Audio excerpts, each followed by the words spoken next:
Jai Hind class 12 student, once again welcome you all in the chemistry class. In the last class I told you about the defects in the crystals, and we are on our last topic of this chapter, that is electrical properties of solids or band theory. Okay, so now we have to discuss about the electrical properties of the solid. We already know that generally if we talk about the metal crystals or ionic crystals in their molten state or aqueous state, they are good conductor of electricity. Metal crystal की अगर आप बात करें, they are good conductor of electricity in solid, liquid as well as in molten state. अगर आप ionic solid की बात करें, they are not a good conductor of electricity in the solid state but act as a good conductor of electricity in liquid state and molten state, क्योंकि ions में break हो जाता है. Okay, तो अभी तक हमने यही प्रॉपर्टीज पढ़ी हैं. हमने पता है मेटल्स और आयनिक क्रिस्टल्स के बारे में कि they are generally good conductor of electricity. But now we have to discuss about this band theory. Okay, अब हमें पढ़ना है that how can you say that, अभी तक आपने इलेक्ट्रॉन टर्म्स में कहा था, if they have free, if the crystal और some solid have free ions और free electrons, then they will act as a good conductor of electricity. Otherwise वो क्या होंगे? इंसुलेटर होंगे. ठीक है, इंसुलेटर मीन्स क्या होता है? जो इलेक्ट्रिसिटी को कंडक्ट नहीं करते. So now this band theory gives us another concept about the electrical properties. मतलब इलेक्ट्रॉन से अलग हट है तो रिलेटेड कुछ ना कुछ इलेक्ट्रॉन से ही, बट हमें किसी और वे में पता चलता है, किसी और तरीके से हम इलेक्ट्रॉन्स की जो आपकी इलेक्ट्रिकल प्रॉपर्टीज है क्रिस्टल्स की, उनके बारे में हमें पता चलता है with the help of bend theory. अब ये बेंड थ्योरी जनरेट कैसे होती है, चलिए हम देखते हैं. You have studied about molecular orbital theory. आपने मॉलिक्यूलर ऑर्बिटल थ्योरी के बारे में पढ़ा है. ठीक है, अब जब आपने मॉलिक्यूलर ऑर्बिटल की थ्योरी के बारे में पढ़ा है बेटा, आप कोई भी एग्जाम्पल ले लो. सपोज करिए मैं यहाँ पर ले रही हूँ बोरोन. ठीक है, what is the electronic configuration of boron? 1s2 2s2 2p1. 5 होता है एटॉमिक नंबर इसका. ठीक है, 5 एटॉमिक नंबर है बोरोन का. 1s2 2s2 2p1. Now you have to draw its MO diagram. आपको इसको मॉलिक्यूलर ऑर्बिटल थ्योरी डायग्राम बनाना है, जो हमने ऑलरेडी 11th क्लास में बहुत अच्छे से पढ़ा है. I just skip this 1s and 2s. मैं सिर्फ 2p का बना रही हूँ. ठीक है, अब अगर आप 2p का मॉलिक्यूलर ऑर्बिटल अगर आप डायग्राम देखें, जब आप मॉलिक्यूलर ऑर्बिटल डायग्राम देखते हो तो आपको ऐसे p ऑर्बिटल मिलते हैं. ठीक है, आप सपोज करो 3p ऑर्बिटल आपके यहाँ पर होते हैं. ठीक है, तो 3p ऑर्बिटल्स, 2p सपोज करो ये x है, 2p y0 and 2p z0, इस तरीके से ये प्रेजेंट होंगे. मतलब अगर सेकेंशियल है तो 2p y भी होगा, 2p z भी होगा. अगर इलेक्ट्रॉन आपका किस में है? 2p x में ही है, बट वो भी प्रेजेंट होंगे. इसमें ये 3p ऑर्बिटल हो गए. They will form two types of molecular orbitals. One is BMO, जिसे आप बॉन्डिंग मॉलिक्यूलर ऑर्बिटल कहते हो, और एक होता है आपका ABMO, जिसे आप एंटी बॉन्डिंग मॉलिक्यूलर ऑर्बिटल्स कहते हैं. कहते हैं या नहीं हम? अब जब हम इन BMO और ABMO को देखते हैं तो इनके बीच में एक एनर्जी गैप होता है. This is the energy gap between anti bonding molecular orbital and bonding molecular orbital. अब इनके बीच में जो ये एनर्जी गैप है, ठीक है, this energy gap tell us about the electrical properties of the solids. अब इस एनर्जी गैप से कैसे पता चलता है? यही से इंट्रोड्यूस हुआ बैंड थ्योरी. अब बैंड थ्योरी है, इट मींस कहीं ना कहीं बैंड का नाम आया होगा. अब हम वो बैंड कैसे समझें? वी नो दैट ये जो p ऑर्बिटल है आपको पता है that the number of atomic orbitals molecular orbital generates are equals to the number of atomic orbital combine. It means अगर 3 एटॉमिक ऑर्बिटल कंबाइन हुए हैं तो 3 ही बॉन्डिंग बनेंगे, 3 ही एंटी बॉन्डिंग बनेंगे. तो सपोज करो ये 3 मेरे एंटी बॉन्डिंग बन गए, 3 मेरे बॉन्डिंग बन गए.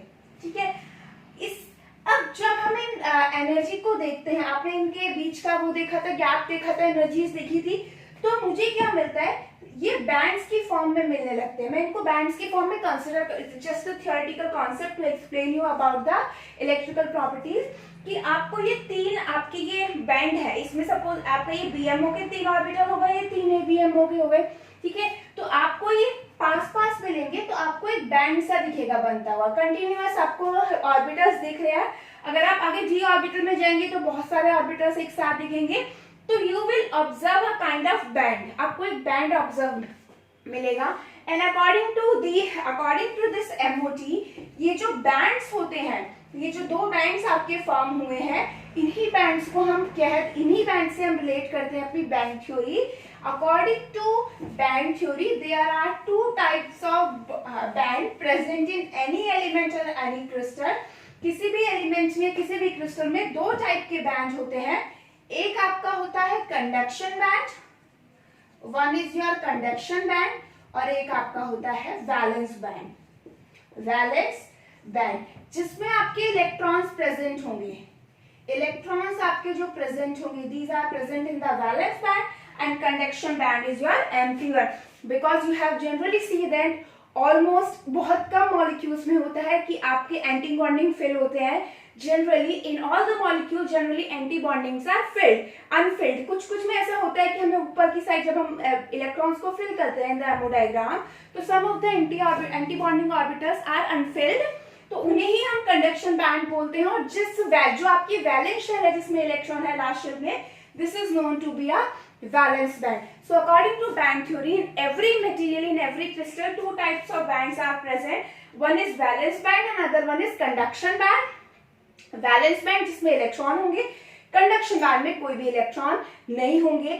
And the electrical property of the solid is associated with this conduction band. Means conduction band हमने नहीं, कंडक्शन मीन्स वर्ड हमारा आ रहा है इलेक्ट्रिकल कंडक्टिविटी. अगर आप अपने इलेक्ट्रॉन्स को किसी भी तरीके से कंडक्शन बैंड में ले जाओगे, then they will act as a good conductor of electricity. So on the basis of band theory, two types of bands are there, valence band and conduction band. ठीक है, अब इसी बेसिस पर हम define करते हैं इलेक्ट्रिकल कंडक्टर और insulator को. ओके, अब आप देखिएगा, मैं यहाँ ना suppose this is my valence band, this is my conduction band. ठीक है, एक कंडीशन मैंने ये बनाई है. अब आप जरा ध्यान से देखिएगा बच्चा, मैं अब VB लिख रही हूँ वैलेंस बैंड को, कंडक्शन बैंड को मैं CB. ये एरिया अभी मैं आपको बताती हूँ. ठीक है,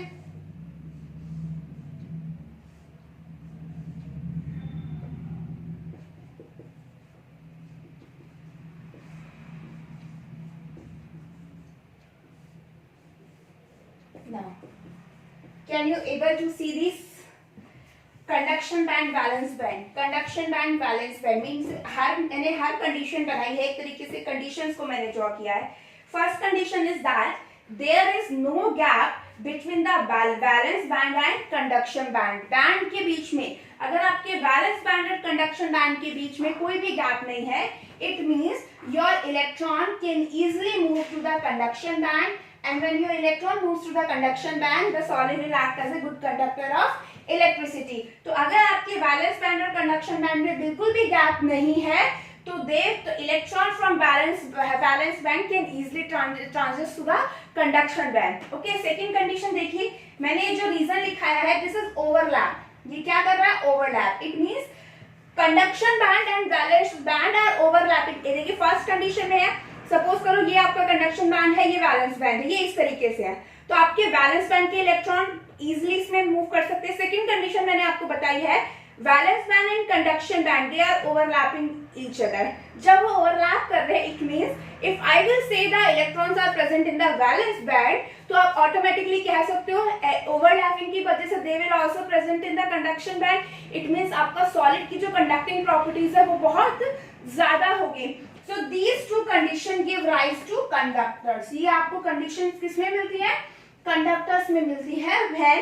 Whenever there is a negligible gap between the valence band and the conduction band, or the bands are overlapping with each other, then the solids are shown to be conductor. अब हम आते हैं सेकेंड और ये third और fourth condition पे. Okay, यहाँ पर देखिए मैंने स्मॉल गैप बनाया है और यहाँ पर मैंने बहुत लार्ज गैप बनाया है. ठीक है, ये स्मॉल गैप का मतलब क्या है? Your electron is not able to move the conduction band easily. ये आपको पता है कि यहाँ ये एनर्जी लेवल्स है ना, ये एनर्जी तो है, ये वैलेंस बैंड है, कंडक्शन बैंड है, वैलेंस बैंड लोअर एनर्जी पर है, कंडक्शन बैंड हायर एनर्जी पर है. अब आप इस सिचुएशन को देखिए, whenever there is a medium range gap between valence band and conduction band, इसका मतलब है इलेक्ट्रॉन अपने आप तो नहीं जा पाएगा कंडक्शन बैंड में, but if you will provide some kind of energy, मतलब अगर आप इसे इतना एनर्जी, जितना ये गैप है इतना एनर्जी आप इसे प्रोवाइड कर दो, तो that electron can easily move to the conduction band, वो इजिली कंडक्शन बैंड में मूव कर जाएगा। इसलिए इन टाइप के सब्सटेंस को हम बोलते हैं सेमीकंडक्टर्स। क्या बोलते हैं हम? सेमीकंडक्टर्स। सेमीकंडक्टर्स क्या होते हैं? सेमीकंडक्टर्स होते हैं, they are initially not behave as a conductor, but as you will apply some extra energy to that, they will behave like the conductor। जैसे आपके होते हैं सिलिकॉन और germanium. Silicon and germanium are known to be a semiconductor because उनकी खुद की conductive property तो नहीं है, बट कोई एक्स्ट्रा एनर्जी उन्हें प्रोवाइड की जाती है, then they will behave as a conductor. Last आते हैं when there will be a large gap between valence band and conduction band. In fact इस गैप को कहा जाता है फॉरबिडन जोन। क्या बोला जाता है इसे? Forbidden zone. फॉरबिडन मीन्स हमेशा रुकेगा, means this gap is very large and we are not able to provide that much energy so that an electron can go to the conduction band। तो आप बहुत ज्यादा गैप है इसलिए हम इसे बोलते हैं फॉरबिडन जोन, मतलब इलेक्ट्रॉन वैलेंस बैंड से कंडक्शन बैंड में ट्रांसफर नहीं हो सकते और इनको हम बोलते हैं इंसुलेटर। तो basically according to the band theory, two types of bands are there, conduction and valence band, and on the basis of these bands there are three types of electrical property in the solid: conductor, insulator, semiconductor. Conductors क्या होते हैं? Good, जो easily electricity को conduct करते हैं। Insulator, they do not conduct electricity at all. Semiconductor initially तो नहीं करते हैं, but as you will apply some energy they will act as a conductor of electricity, इसलिए उन्हें सेमीकंडक्टर बोला जाता है। ठीक है, तो I hope that this is clear to you. अब एक बार दोबारा सुन लीजिए। If there is negligible gap between valence band और कंडक्शन बैंड और they are overlapping with each other, then they should to be conductor। अगर गैप कम है तो they will act as a semiconductor, and if there is a large gap between these two bands, then it is said to be insulator। and on the basis of these band आप conductor और insulator को एक और तरीके से define भी कर सकते हो, इनकी कंडक्टिविटी की रेंज के अकॉर्डिंग। ठीक है, if some substance have the conductivity range between 10 की power 4 to 10 की power 7 ohm inverse metre inverse, this is the conductivity range. ये आपकी पता है, कापा आपने पढ़ा होगा फिजिक्स में, ओम्स लॉ, तो वहां पे आपने कापा पढ़ा होगा कंडक्टिविटी, जिसकी यूनिट होती है ओम इनवर्स और आपकी जो भी लेंथ इनवर्स है। If 10 to the power 10 to 10 की पावर 7, तो वो होते हैं आपके conductors. If this range is lies between 10 की पावर -10 to 10 की power -20 ohm inverse centimetre inverse, then these are insulator। अगर इतनी है कंडक्टिविटी तो उन्हें इंसुलेटर कहा जाता है। and if they will rise in the range of 10 की पावर -10 to 10 की power 4 ohm inverse centimeter inverse, then they are said to be semi conductor। क्या हम उन्हें बोलेंगे? Semi conductor. ओके, अब बेसिकली जो हमें पढ़ना है इस इलेक्ट्रिकल प्रॉपर्टीज ऑफ सॉलिड्स में, वो हमको इन सेमीकंडक्टर्स के बारे में पढ़ना है। बिकॉज कंडक्टर्स का तो क्या करें, वो तो ऑलरेडी कंडक्टर होंगे, इंसुलेटर कंडक्ट ही नहीं करेंगे, बट सेमीकंडक्टर में हमने बोला if you will change some condition then they will behave as a good conductor of electricity. तो हमें उन्हीं सेमीकंडक्टर्स की कुछ कंडीशंस के बारे में पढ़ना है। So let us discuss about the semiconductor. Okay, तो अब आपका आता है सेमीकंडक्टर। सेमीकंडक्टर्स मैंने आपको इनके लिए एग्जाम्पल बताए। अभी सेमीकंडक्टर्स की अगर आप एग्जाम्पल्स की बात करो तो इनकी एग्जाम्पल है silicon and germanium. Silicon and germanium, जी इसका सिंबल होता है silicon, and these are known as intrinsic semiconductor. क्या बोलते हैं हम इनको? Intrinsic semiconductor, because if you will increase slightly only the temperature of these two metals, आप slightly इनके टेम्परेचर में थोड़ा सा चेंज करोगे, इंक्रीज करोगे, they will behave as a good conductor of electricity। इसलिए हम क्या बोलते हैं? इंट्रिंसिक, मतलब अपने आप खुद के सेमीकंडक्टर है, बाहर से हमें कुछ चीज ऐड नहीं करनी पड़ी, मीन्स केमिकल कुछ नहीं ऐड करना पड़ा, कोई एलिमेंट दूसरा नहीं ऐड करना पड़ा, only we just change the temperature, slightly हमने टेम्परेचर कंडीशन चेंज करी है, and they will behave as a conductor. इसलिए हम इनको क्या बोलते हैं? इंट्रिंसिक। एक होता है एक्सट्रिंसिक, मीन्स वो ऐसे एलिमेंट्स जो जब उसमें आप कोई भी केमिकल एजेंट्स ऐड करोगे, कोई डॉपिंग करोगे उसके साथ, तब उसकी कंडक्टिविटी प्रॉपर्टी इंक्रीज होगी. So they are known to be extrinsic semiconductor. तो I hope that this is clear to you. Intrinsic, extrinsic. Intrinsic means होता है सिर्फ टेम्परेचर या कुछ एनर्जी चेंज करने से अगर आपका कंडक्ट करने लगे. एक्सट्रिंसिक होता है you have to add some impurities in the compound to make it a good conductor of electricity, और उसे ही हम बोलते हैं डोपिंग. तो ये सिलिकॉन, जर्मेनियम तो आपकी हो गई इंट्रिंसिक सेमीकंडक्टर. नाउ हम कहते हैं conductivity of these can be further increase by, ये है इंट्रिंसिक सेमीकंडक्टर बट इनकी कंडक्टिविटी को आप फर्दर इंक्रीज कर सकते हो. Further increased by adding, by doping हम लिखते हैं. क्या लिखते हैं? डोपिंग. अब डोपिंग को कैसे डिफाइन करते हैं? डोपिंग सिंपली होता है, doping is simply the addition of impurities to any compound और element to increase its conductivity property. Doping का मतलब है, यहाँ पर जो हम यहाँ पर बात करते हैं डोपिंग का, इसमें doping means that we will the process of increasing the electrical conductivity of any element by adding some impurities. तो हमें यहाँ पर पढ़ना है सिलिकॉन और जर्मेनियम को हम बेटर सेमीकंडक्टर कैसे बना सकते हैं. तो we will do doping for it. Doping means we will add some impurities in that to make it good conductor of electricity. So now we will see that, now we are going to see that how this semiconductor will generate. अच्छा, आपको याद हो तो अगर आपने transistors के बारे में सुना हो, ट्रांजिशंस या फिर आपने रेक्टिफायर्स के बारे में सुना हो, तो ट्रांजिस्टर जो हमारे रेडियोज वगैरह में भी जनरली एफएम में यूज होते हैं, रेडियो जो आते हैं उनमें यूज होते हैं. ट्रांजिशन होते हैं, नाम होते हैं उनके पीएनपी, एनपीएन ट्रांजिस्टर, कि इसमें पीएनपी है, एनपीएन ट्रांजिस्टर है. तो वो ट्रांजिस्टर बनते कैसे हैं? These transistor are made by the semiconductor. वो ट्रांजिस्टर है ना, वो सेमीकंडक्टर की हेल्प से ही बनते हैं. तो हम अब पढ़ेंगे इनको सिलिकॉन और जर्मेनियम की फर्दर हमें कंडक्टिविटी इंक्रीज करनी है बाय डोपिंग.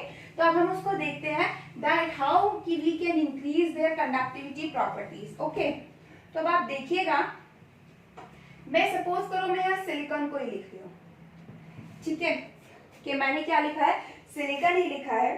ठीक है, आपको पता है सिलिकॉन, अच्छा ये मैं लिख रही हूँ 13th ग्रुप, पीरियोडिक टेबल का 13th ग्रुप, 14th ग्रुप, और ये आपका हो गया 15th ग्रुप. ठीक है, 14th ग्रुप के एलिमेंट है आपका सिलिकॉन. क्या एलिमेंट है आपका? सिलिकॉन. आपको पता है दैट ये जो आपके ग्रुप की ये वाले जो नंबर होते हैं, these are tell us about the number of valence electron. बहुत हमने 9th 10th 11th में पढ़ चुके हैं हम लोग that these numbers, the 3 4 5, this tell us about the number of valence electron present in that. अगर आप सिलिकॉन का इलेक्ट्रॉनिक कॉन्फ़िगरेशन भी देखें तो सिलिकॉन का इलेक्ट्रॉनिक कॉन्फ़िगरेशन क्या होता है? कार्बन का इलेक्ट्रॉनिक कॉन्फ़िगरेशन क्या होता है? 2s2 2p4. तो आप सॉरी 2s2 2p2. तो सिलिकॉन का क्या होगा? 3s2 3p2. Means valence electron कितने हो गए इसमें? 4 हो गए. 13 ग्रुप में एलिमेंट्स में 13 ग्रुप में कितने वैलेंस इलेक्ट्रॉन होंगे? 3. यहाँ पे मैं लिख देती हूँ वैलेंस इलेक्ट्रॉन. इसमें कितने होंगे? 3, इसमें होंगे 4, और इसमें कितने होंगे? 5 valence electron. Now we can increase the conductivity of silicon और जर्मेनियम जो इसी ग्रुप का एलिमेंट है by adding that 13th group impurity और बाय 15th ग्रुप इम्प्योरिटी. ठीक है, एड इट मीन्स क्या करो आप, या तो आप 13 ग्रुप के एलिमेंट्स को ऐड कर दो या 15 ग्रुप के एलिमेंट्स को ऐड करोगे तो it will increase the conductivity property of the 14 group element that is your silicon and germanium. हमने कहा डोपिंग का मतलब है इम्प्योरिटी ऐड करना. जब इम्प्योरिटी का मतलब ये थोड़ी ना होता है कि आपको इम्प्योरिटी वैसे ऐड करो. इम्प्योरिटी का मतलब क्या है? उस सब्सटेंस, उस एलिमेंट से अलग कुछ भी आप ऐड कर दो, that will act as impurity for that. So what we are going to do that first we will add the 15 group. हम एक बार 15 ग्रुप का देखते हैं और एक बार हम 13 ग्रुप के एलिमेंट्स की इम्प्योरिटी उसको ऐड करके देखते हैं हमें मिलता क्या है. So let us start. तो सबसे पहले आप ध्यान रखिए हमने दो टाइप के सेमीकंडक्टर पढ़े, इंट्रिंसिक, एक्सट्रिंसिक. इंट्रिंसिक सिर्फ टेम्परेचर या कुछ कंडीशन चेंज करके आप उसकी कंडक्टिव प्रॉपर्टी को इंक्रीज कर सकते हैं. Extrinsic means you have to do doping. Doping means impurity add करना है, कंडक्टिविटी इंक्रीज करनी है. तो अब हम 14th ग्रुप के जो एलिमेंट है सिलिकॉन और जर्मेनियम, इनकी कंडक्टिविटी को इंक्रीज करेंगे by adding 13 group element impurity और 15 ग्रुप एलिमेंट। तो अब हम देखते हैं, चलिए पहले हम देखते हैं 15 ग्रुप, ठीक है, बाय एडिंग फॉस्फोरस और आर्सेनिक। मैं सिंबल लिख रही हूँ फॉस्फोरस और आर्सेनिक, ये ग्रुप 15 के एलिमेंट है। 2 मैं सपोज करो अभी हमें सिलिकॉन ही ले रहे हैं, ठीक है, ये कौन सा है, ग्रुप 14 का है, ठीक है। अब सिलिकॉन है और यहाँ पर मैं सपोज करिए आर्सेनिक लिख दूं, फॉस्फोरस लिख दो, आप कुछ भी लिख दो। How many electrons are there, 1 2 3, मैं वैलेंस शेल इलेक्ट्रॉन इस तरीके से बना रही हूँ 4। How many valence electron of arsenic, हमें इलेक्ट्रॉनिक कॉन्फ़िगरेशन भी याद करने की जरूरत नहीं है, as we know the group number हम इजीली उसके वैलेंस इलेक्ट्रॉन बता सकते हैं।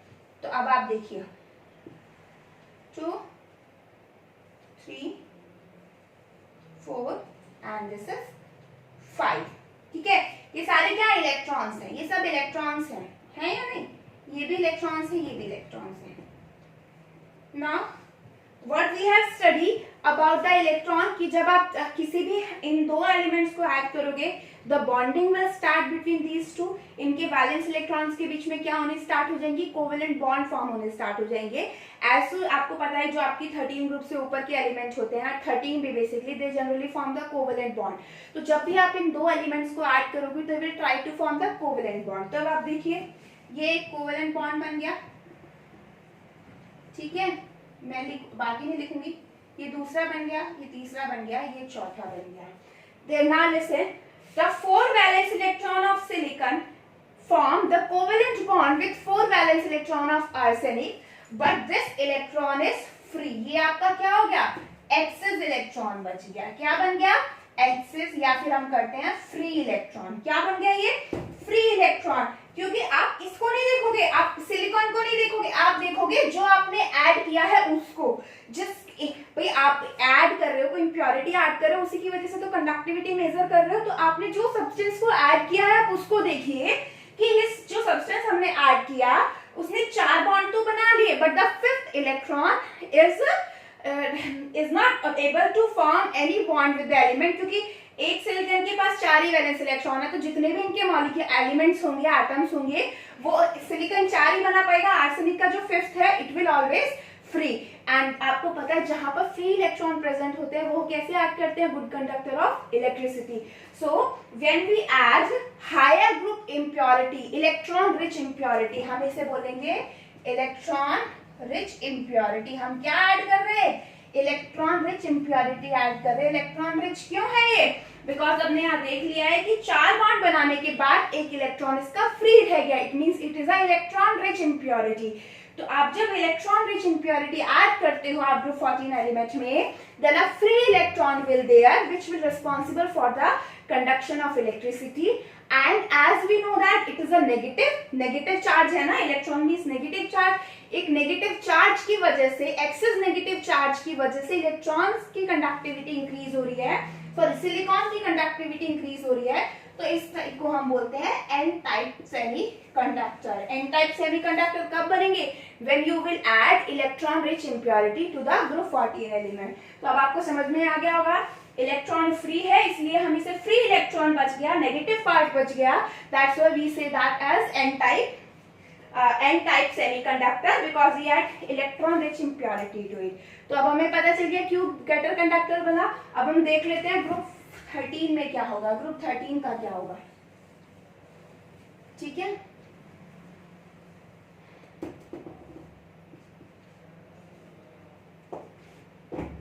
ग्रुप 13 में एल्यूमिनियम और गैलियम होते हैं, ठीक है।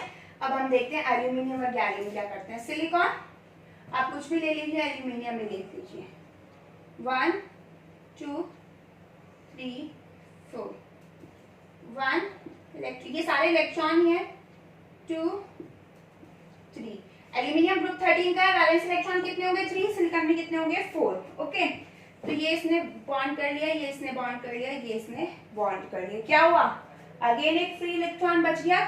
बट मैंने क्या कहा अभी आपसे, आपको उसको देखना है जिसे आप ऐड कर रहे हो, उसको नहीं देखना, हमें उसको देखना है जिसे आप रहे हो, जिस इम्प्योरिटी को आप ऐड कर रहे हो उसे हमें देखना है। अगर आप एल्यूमिनियम को देखो तो एल्यूमिनियम का इलेक्ट्रॉनिक कॉन्फिगरेशन, एल्यूमिनियम के ऊपर कौन आता है, बोरोन। बोरोन का क्या होता है 1s2 2s2 2p1, सॉरी हाँ 1s2 2s2 2p1। बोरोन के नीचे एल्यूमिनियम आता है तो उसका क्या होगा 3s2 3p1। अगर मैं ऑर्बिटल बनाऊं इसके तो आप देखिएगा बेटा इस तरीके से होगा इसका इलेक्ट्रॉनिक कॉन्फिगरेशन, इसका एक्साइटेड स्टेट में। ठीक है, 3 वैलेंस इलेक्ट्रॉन हो गए, ये आपको समझ में आता है अच्छे से कि मैंने 3s2 में यहाँ एक ही क्यों लिखा, हमने पढ़ा हुआ है बॉन्डिंग बहुत अच्छे से। देयर आर 3 इलेक्ट्रॉन्स नाउ, तो ये वाला इलेक्ट्रॉन इसके साथ बॉन्ड हो गया, ये वाला इलेक्ट्रॉन इसके साथ बॉन्ड हो गया, ये वाला इलेक्ट्रॉन इसके साथ बॉन्ड हो गया। लेकिन ये जो फोर्थ है ये यहाँ पर मैं होल बना सकती हूँ या नहीं, होल रह गया। क्या रह गया बच्चा, ये hole. That when we add electron deficient impurity, ये क्या है, इलेक्ट्रॉन डेफिशिएंट है, because all the electrons of silicon are not able to form bond. और आप ये कह सकते हैं aluminium has only 3 electron to make bond with silicon and there is a space of 1 electron। आपके पास क्या है, स्पेस है, एक होल है एक इलेक्ट्रॉन के लिए। इट मीन्स इसके पास क्या है, इलेक्ट्रॉन डेफिशिएंसी।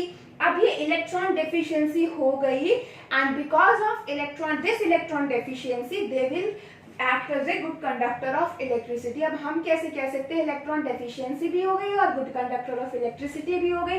तो ध्यान से सुनिएगा बेटा इस बात को, ये बहुत इंपॉर्टेंट है। अब हम क्या करेंगे, अब हम देखेंगे जब ये इम्प्योरिटी यहाँ पर प्रेजेंट हो गई, ये होल प्रेजेंट हो गया, तो अब ये होल क्या करेगा, हमें ऐसा लगेगा ये होल मूव करता रहेगा। क्या मूव करता रहेगा, ये होल। कैसे, आपके पास दूसरा एल्यूमिनियम होगा, दूसरे एल्यूमिनियम के पास भी 3 इलेक्ट्रॉन होंगे या नहीं होंगे। तो अब इसमें क्या होगा, ये जो फोर्थ होल है, ये जो होल है इसमें कहीं से भी इलेक्ट्रॉन ऑक्यूपाई होते रहेंगे। मतलब जो एल्यूमिनियम का दूसरा आपका एलिमेंट प्रेजेंट है, या आप सिलिकॉन की कोशिश करिए, आप सपोज करो अगर सिलिकॉन का ये इलेक्ट्रॉन इस होल में चला जाए, क्योंकि इलेक्ट्रॉन ये फ्री रह गया ना, ये फ्री हो गया, तो ये फ्री इलेक्ट्रॉन है, तो ये किसी भी खाली जगह पे जा सकता है, मूव कर सकता है। 3 तो बाउंड हो गए एल्यूमिनियम के पास, but this fourth one is free, तो ये फोर्थ वन कहीं भी मूव कर सकता है। ये फोर्थ वन मूव कहाँ करेगा भाई, इलेक्ट्रॉन्स अपने घर में जाने की कोशिश तो करेगा, इलेक्ट्रॉन का घर कहाँ है, वो खाली पड़ा हुआ है। तो दिस होल वाज क्रिएटेड, तो ये इलेक्ट्रॉन यहाँ जाएंगे और यहाँ पर नए होल क्या क्रिएट होते रहेंगे, होल्स। तो हमें लगेगा तो ऐसा कि होल्स मूव कर रहे हैं, बट एक्चुअली में क्या मूव कर रहे हैं, हमारे इलेक्ट्रॉन। बट एज बिकॉज हम यहाँ कह रहे हैं इलेक्ट्रॉन डेफिशिएंसी हो रही है, because aluminium does not have 4 electrons to form the bond with silicon। तो एल्यूमिनियम के पास इलेक्ट्रॉन डेफिशिएंसी है, और आप जब डेफिशिएंसी होती है तो आप इसे किससे डिनोट करते हो, पॉजिटिव से। तो as aluminium has electron deficiency, a hole was generated in aluminium. एक होल ये वाला है, कोई जनरेट नहीं हो, ऑलरेडी होल है उसके पास। And to occupy this hole, electron from somewhere start to move to this hole। यानी इलेक्ट्रॉन, सपोज करो ये इलेक्ट्रॉन यहाँ चला गया, तो यहाँ पे होल बन गया, क्योंकि प्लेस तो था ना। मतलब एक पर्सन अपना घर छोड़ के दूसरे घर में चला गया, तो उसका घर तो वहीं रहा ना, वो खाली हो गया। तो हमें लगा ऐसा कि घर मूव कर रहा है, होल मूव कर रहा है, बट एक्चुअल में मूव क्या कर रहे थे आपके electron, to fill this positive space, electron deficient space. इसलिए हम इसे बोलते हैं पी टाइप सेमीकंडक्टर्स। क्या बोलते हैं हम इन्हें, पी टाइप सेमीकंडक्टर्स। यानी जो आपने एन टाइप पढ़े थे, N type arises because of the movement of electron and P type arises because of the movement of this hole. Actual में इलेक्ट्रॉन ही मूव कर रहा है, बट हमने डिफरेंशिएट करने के लिए यहाँ बोल दिया है कि आप किसका मूवमेंट सोच सकते हैं कि होल मूव कर रहा है। ठीक है, तो I hope that these semiconductors are clear to you, N type and P type. अब मैंने आपको ट्रांजिस्टर का एग्जांपल दिया, एनपीएन और पीएनपी।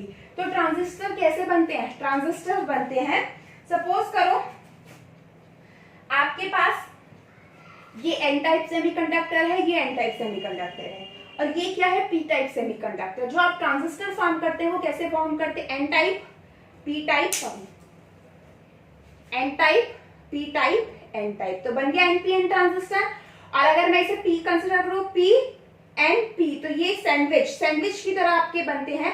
मींस आप डिफरेंट ट्रांजिस्टर, डिफरेंट सेमीकंडक्टर एक सैंडविच लेयर की तरह फॉर्म करते हैं, and they will form transistor. In fact इनका यूज हम रेक्टिफायर्स बनाने में भी करते हैं. That you will study in detail in physics also. But आपको एक दो यूजेस है कि रेक्टिफायर में हम इन्हें जंक्शन बनाने के लिए यूज करते हैं, पीएन जंक्शन, एनपी जंक्शन, और हम इनको ट्रांजिस्टर बनाने के लिए यूज करते हैं. तो आपको एक दो use, just refer the NCERT to study about their uses.